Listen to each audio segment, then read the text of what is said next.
If the Office sidebar is missing in Microsoft Edge, don't worry. This is usually a simple settings issue and you can get it back in just a few clicks. In this video, I'll show you exactly how to fix the missing Office sidebar on Edge, so you can bring back quick access to your Microsoft tools, apps, and productivity features without wasting time searching through menus. If this tutorial helps you out, make sure to hit like and subscribe for more quick tech fixes just like this.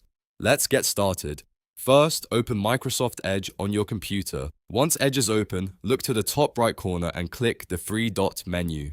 This opens the main browser settings and tools menu. From there, click on Settings. When the settings page opens, look at the left-hand panel and select Appearance. This is where Edge lets you control how the browser looks and what interface features are visible. Now, scroll through the appearance settings until you find the Sidebar section.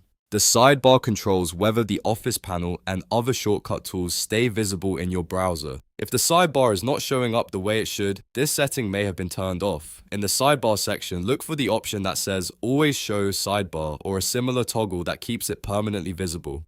Turn that option on. Once you enable it, Edge should keep the sidebar available on the side of the browser window, which may restore the missing Office sidebar right away. After that, go back to your browser window and check the right side of the screen. In many cases, the Office sidebar will now reappear, giving you access to your Microsoft 365 tools, documents, and shortcuts again. If it still does not show immediately, close Edge completely and reopen it so the new setting can fully apply. You can also make sure Edge is updated because older versions may sometimes display sidebar features incorrectly. But in most cases, simply going to Settings, then Appearance, then Sidebar, and toggling the sidebar to Always On will solve the problem. This is the fastest way to fix a missing Office sidebar on Edge without reinstalling anything or changing advanced browser settings. So to recap, open Edge, go to Settings, choose Appearance, find Sidebar, and switch it to Always On. That should bring your Office sidebar back and make your workflow a lot easier. If this video helped you, please like the video, subscribe to the channel, and turn on notifications so you don't miss the next simple fix. Thanks for watching, and I'll see you in the next one.